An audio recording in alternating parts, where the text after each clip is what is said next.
Hello mga ka-standby, magandang araw sa inyong lahat. Mayroon akong bugtong. Ang tanong, sinong tao ang naging unang hari ng Israel? The question,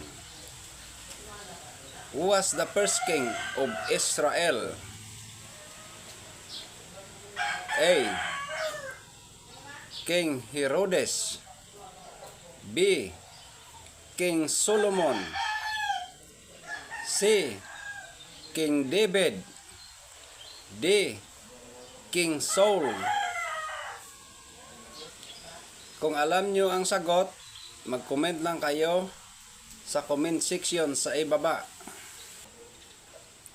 If you know the answer, just comment the comment section below.